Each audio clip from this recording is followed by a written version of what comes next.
Break के बाद आपका स्वागत है। ग्राउंड जीरो से खबरों के सिलसिले को आगे बढ़ाते हैं। वो खबर जो आम लोगों से जुड़ी हुई है, जिसका आम लोगों के जनजीवन पर खासा प्रभाव पड़ रहा है। तो देखिए ये खास खबर। जेडीयू संसदीय बोर्ड के अध्यक्ष उपेंद्र कुशवाहा बिहार के यात्रा पे हैं और इसी यात्रा के क्रम में वो जमुई पहुंचे हैं। लेकिन उनके साथ ये तमाम आपको जो तस्वीर दिखा रहे हैं, ये वो लोग हैं जो उपेंद्र कुशवाहा जी के साथ रात दिन उनके साथ रहते हैं। तमाम जो यात्रा का जो सिलसिला शुरू हुआ चंपारण से और यहाँ जमुई जो पहुंचे हैं, सभी लोग उनके साथ हैं और वो यात्रा को सफल बनाने में लगे हुए हैं। ये बताइए सर कि कैसा लग रहा है, उपेंद्र जी यात्रा पे हैं, आपको लग रहा है कि पार्टी और एनर्जेटिक हो रही है? जो कार्यकर्ता जो छूट गए थे, जो अलग हो गए थे, फिर एक बार एक साथ आ रहे हैं? ये तो देखने से लग रहा है, इस तरह का भीड़ मारामारी और ठेला ठेली हो रहा है, इससे अंदाज लगा रहे होंगे आप लोग कि कितना अच्छा माहौल है और जनता में बहुत उत्साह है। हमको लगता है कि हमारे माननीय उपेंद्र कुशवाहा का जो सपना है कि पूरे बिहार में इसको नंबर 1 पार्टी बनाया जाए, ये सफल होगा। और माननीय नीतीश कुमार जी का जो प्रभाव है पूरे बिहार में, वो दिखाई पड़ रहा है। आपको क्या लगता है धीरज जी कि आप लोग भी साथ में है, लगातार चंपारण से लेके आज जमुई में भी है, कितना पार्टी कितनी मजबूत हो रही है? आपको लगता है कि जो छूट गए थे कार्यकर्ता वो साथ आ रहे हैं, या जो आपके एक्चुअल में जो जेडीयू के कार्यकर्ता थे वो दूर हो रहे हैं? देखिए, पटना के बंद कमरों में रहकर राजनीति नहीं हो सकती है और हमारे पार्टी के जो मुखिया हैं माननीय नीतीश कुमार जी के निर्देश पर बिहार यात्रा के दौरान सारे लोग पटना के साथी वरिष्ठ साथी लोग घूम रहे हैं और सिंबॉलिक रूप से जो कोरोना में कुछ लोग का देहांत हो गया था, कुछ लोग बाढ़ से मृत्यु हो गई थी, तो हमारे नेता सबसे जाकर मिलते हैं और मातम पुरसी में भी भाग लेते हैं।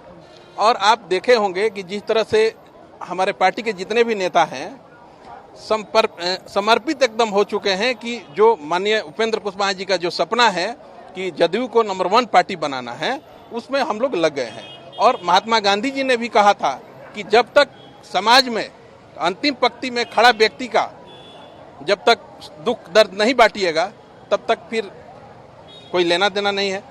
आपको क्या लगता है सर, क्योंकि आप लोग भी साथ में हैं, क्या फीडबैक आप लोग को आ रहा है? कार्यकर्ता कितने एनर्जेटिक हैं, या कार्यकर्ता जो छूट गए थे, जो आरएलएसपी जिस तरह से जेडीयू में मर्ज की, तो आपको लगता है कि वैसे कार्यकर्ता और एक्टिव हो गए हैं? देखिए, जब घर का बंटवारा होता है तो निश्चित रूप से बंटवारा के 2 भाई हैं तो दोनों ही कमजोर होते हैं। वही पूर्व में हुआ था, लेकिन जो जदयू और आरएलएसपी में बटे हुए लोग थे, इस भ्रमण से और पार्टी में विलय से जो मजबूती आई है वो दिनादिन बढ़ती ही जा रही है। यह काफिला देखने से ही आप लोगों को लगता होगा, हम लोग तो पूरे बिहार में भ्रमण करते थे तो देखते थे जो कमजोरी थी वो काफी दूर हो गई है। ये जो एक विभाजन रेखा खींची हुई थी वो पूरी पट चुकी है और पूरी ताकत के साथ जो कार्यकर्ता पहले समता पार्टी में थे वे अब एकजुट हो रहे हैं। जो छूट गए थे, हमारे नेता आदरणीय उपेंद्र कुशवाहा जी बिहार के मुखिया नीतीश कुमार जी के निर्देश में घूम घूम कर उन साथियों के दरवाजे तक जा करके उनसे मिल करके जोड़ने का प्रयास कर रहे हैं। आप देख रहे होंगे कि सभी पार्टियां मंच लगाकर भाषण करके कार्यकर्ताओं को बुलाकर मिलती है, लेकिन आपने देखा होगा इस बिहार दौरे के क्रम में हमारे नेता कार्यकर्ताओं के पास जा रहे हैं। जो कार्यकर्ता महसूस कर रहा था कि कोई नेता हमारे पास नहीं आता, आज वह कार्यकर्ता पूरी ही उत्साह से लबालब है, भरा हुआ है कि उपेंद्र कुशवाहा जी के आने से कम कार्यकर्ताओं की इज्जत और बढ़ गई है और हमें पूछने वाला कोई मिल गया है, इसलिए निश्चित रूप से। और रामपुकार जी, ये बताइए कि क्या आपको लगता है कि नेताजी पगडंडी के रास्ते जो है वो कार्यकर्ता से मिलने जा रहे हैं, गरीब दलित के घर भूजा खा रहे हैं, तो आपको लगता है कि अब जेडीयू नंबर 1 पार्टी बन जाएगी? देखिए, जदयू संसदीय बोर्ड के सम्मानित राष्ट्रीय अध्यक्ष आदरणीय उपेंद्र कुशवाहा जी ने जो यात्रा शुरू किया है, बिहार यात्रा, उसमें आज हम लोग 11वां बड़ाहवा जिला में प्रवेश किए हैं, जमुई जिला में। और इनके आने के बाद दुष्यंत कुमार ने उस आजादी के आंदोलन के दौरान जो बोला था वह कविता बिल्कुल चरितार्थ हो रही है, खासकर जनता दल यू परिवार के लिए, कि फिर धीरे धीरे यहाँ का मौसम बदलने लगा है, वातावरण सो रहा था कि अब आंखें मलने लगा है, पिछले सफर का न पूछो तो यारो, टूटा हुआ एक रथ था जो रुक गया था कहीं पर, फिर साथे चलने लगा है, हमको पता भी नहीं थी कि वो आगे ठंडी पड़ी है, उस आग पर आज पानी सहसा उबलने लगा है, सहसा उबलने लगा है। देख लीजिए, ये कारवां पश्चिमी चंपारण के वाल्मीकि नगर से शुरू हुआ, वाल्मीकि नगर से बेतिया, मोतिहारी, सीतामढ़ी, मधुबनी होते हुए हम लोगों ने शाहाबाद जिले के गए, हम लोग सासाराम, कैमूर, बक्सर, आरा, उसके बाद तीसरा चरण का जो दौरा शुरू हुआ नवगछिया से शुरू हुआ, नवगछिया, भागलपुर, बांका होते हुए आज हम लोग जमुई में प्रवेश किए हैं। और जो यहाँ किसान, मजदूर, छात्र, नौजवान और खासकर समता पार्टी के समय में 1994 में जब समता पार्टी बनी थी 14 सांसदों के नेतृत्व में, उन दिनों के जो पुराने साथी थे वो सभी साथी आज माननीय उपेंद्र कुशवाहा जी के प्रति आस्था जताते हुए बिहार के विकास पुरुष मुख्यमंत्री नीतीश कुमार के नीति और सिद्धांतों में लोकतंत्र, समाजवाद और धर्म निरपेक्षता पर जो जदयू पार्टी है उस पार्टी पर आज सभी लोग जुड़ते जा रहे हैं। और यह करवा आने वाले समय में जो एक नंबर की पार्टी आदरणीय उपेंद्र कुशवाहा जी जब रालोसपा का विलय किए थे जदयू में तो उन्होंने बताया था कि समता पार्टी मेरा बनाया हुआ घर है। उसी समता पार्टी को पुनः पूरे देश में नंबर 1 पार्टी बनाने का लक्ष्य रखे हैं और हम तमाम सामाजिक राजनीतिक कार्यकर्ता उनके कारवा के साथ चलने के लिए तैयार। आपको लगता है कि नंबर 1 पार्टी अब बन जाएगी? देखिए, जब उपेंद्र कुशवाहा समता पार्टी में थे नंबर 1 पार्टी थी और लगातार 15 साल तक सरकार चली नीतीश कुमार जी, 20वां साल पूरा होने वाला है। फिर ये नई यात्रा उपेंद्र कुशवाहा जी की नहीं है, नया यात्रा, परिवर्तन यात्रा करते करते यही भी यात्रा, यानी कि यह बिहार के लिए और देश के लिए और पार्टी के लिए जो जनता दल हमारा तीर छाप है वो नंबर 1 की पार्टी देश में होगी। और उपेंद्र कुशवाहा के नेतृत्व में धीरे धीरे हम पूरे देश में बढ़ते जाएंगे और जो कार्यकर्ता थे, जो शिथिल हो गए थे, उदासीन हो गए थे, फिर से उनमें जोश भर गया है। इस यात्रा से यही हमको फायदा हुआ है कि बिहार में लोग चाहते हैं कि सरकार बनी रहे, पिछली महाजंगल राज की सरकार दोबारा न लौटे। इसलिए उपेंद्र कुशवाहा जी ने जनता को, अपने कार्यकर्ताओं को वादा करने आए हैं कि आप लोग जो मन में है वो होगा और बिहार विकास की तरफ बढ़ रहा है और इसको आगे बढ़ाएंगे हम लोग। रोसर राजा है जो IT सेल देखते हैं और लगातार सोशल मीडिया पे एक्टिव रहते हैं, ये बताइए कि क्या रिस्पॉन्स आ रहा है सोशल मीडिया पे, क्या रिस्पॉन्स आ रहा है उपेंद्र कुशवाहा जी के इस यात्रा में? सोशल मीडिया पे जितने भी लोग जुड़े हुए थे पहले से तो एक्टिव थे ही, बीच में जो कुछ कोरोना के मामला था 2 सालों से कुछ लोग वंचित, उन लोगों को एक चार्ज मिल गया, बूस्ट मिल गया कि हमें जो सोशल मीडिया जो सिपाही है जो अपनी बात को सोशल मीडिया के माध्यम से जन जन तक पहुंचाना चाहते हैं, उन लोगों को ताकत मिल गई कि हमारे नेता घूम रहे हैं, हमारे नेता इस तरह के कार्यक्रम कर रहे हैं जहाँ पे लोगों को जो भी सुख दुख है उसके जाके वहाँ संतावना व्यक्त करते हैं। तो लोगों में उत्साह है, उन लोगों को अच्छा लग रहा है और वो सोशल मीडिया पर लगातार जुड़े हैं और अच्छे कमेंट करते हैं। आप सोशल मीडिया देखते ही रहते होंगे, उससे आपको पता भी चल जाएगा। बिल्कुल, देखिए तमाम जो ये कार्यकर्ता है और खासतौर पर ये जो तमाम रत्न है उपेंद्र कुशवाहा जी के साथ दिन रात वो घूमते हैं और इनकी भी कोशिश है कि JDU बिहार में नंबर 1 की पार्टी बने। कैमरामैन राजू के साथ अवनीश कुमार, कशिश न्यूज, जमुई। का आरोप है कि मतलब जो भी लोग एग्ज़ाम दिए थे और उसका रिजल्ट सरकार द्वारा मान्यता हुई कि विद्यालय से ही इन लोगों का रिजल्ट दिया जाएगा, लेकिन क्या बात है जिसको लेकर ये लोग बच्चे लोग हंगामा भी वो कर रहे हैं। आइए हम लोग बात करते हैं, कौन क्या मामला है?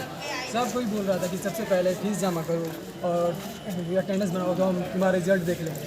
अब क्या होगा, प्रिंसिपल अब टीचर का बेटा आ गया, सब किसी का 95 नवासी है, हम लोग का क्या, हम लोग गरीब बनो तो हम लोग 59-60 आएगा, ये कौन सा बात है? 60 हम लोग ज़रा पैसा नहीं देते, पैसा होता है, गार्जियन का मेहनत बेकार गया।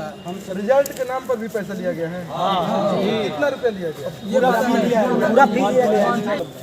टीचर के प्रधानाचार्य और या इस विद्यालय के जो शिक्षक लोग हैं उन लोग के करीबी रिश्तेदार या बेटा बेटी जो लोग भी है उन लोगों के द्वारा अच्छा मतलब मार्क्स दिया गया है।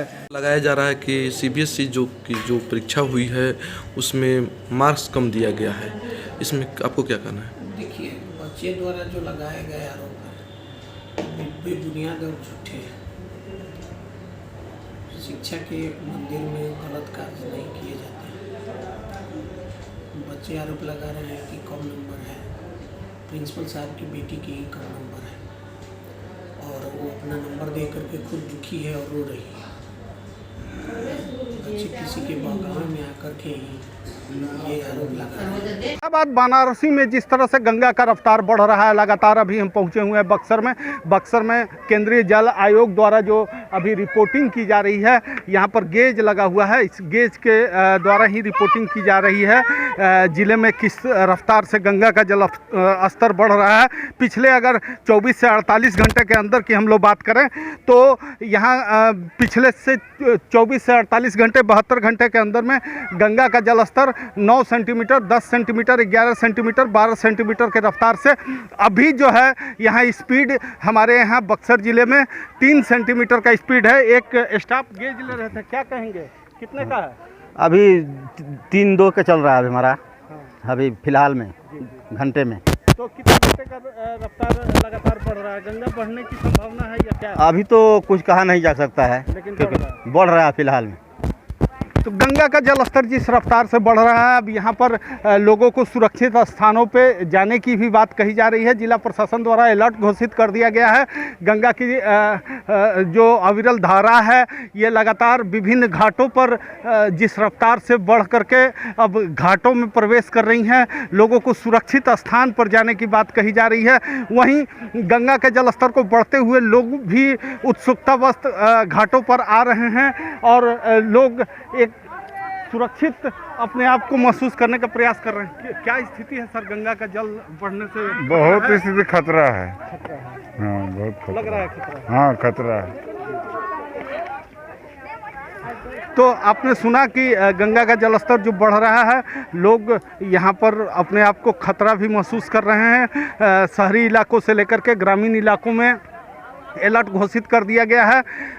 अब देखने वाली बातें होंगी कि जिस रफ्तार से गंगा का जलस्तर बढ़ रहा है, लोग अब सुरक्षित स्थानों पर जाने का प्रयास कर रहे हैं और लगातार जिला प्रशासन द्वारा भी अलर्ट घोषित कर दिया गया है। बबलू उपाध्याय, कशिश न्यूज, बक्सर। नदियों के जलस्तर में हुए लगातार वृद्धि से खगड़िया भी इन दिनों बाढ़ से प्रभावित हो गया है।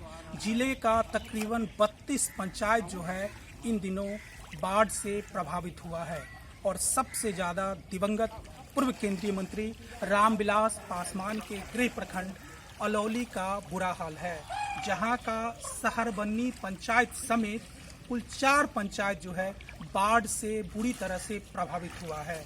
वहां के लोगों को बुनियादी सुविधा तक नहीं मिल पा रहा है। मल मूत्र त्याग करने से लेकर पीने के पानी तक के लिए उन्हें परेशानी हो रही है। बड़ी जद्दोजहद के बाद खाना बनाने के लिए वो जलावन का प्रबंध कर पाते हैं, जबकि मवेशी चारा खाने को तरस रहे हैं। कुल मिला के अलौली प्रखंड के 4 प्रभावित पंचायतों में बाढ़ ने तबाही मचा करके रखा है। बाढ़ प्रभावित लोगों का कहना है कि अभी तक उन्हें सरकारी सहायता नहीं मिल पाया है। उन्हें अभी तक उस इलाके में जिला प्रशासन के द्वारा नाव की भी व्यवस्था नहीं की गई है, जिससे लोगों को आवाजाही में और दिक्कत हो रही है। पहले सर्दी खोखी सबका होय छै, लोग घर छोड़ के भाग के ऊपर दाबै छै, तो सरकार व्यवस्था लगेतै कि नहीं लगेतै?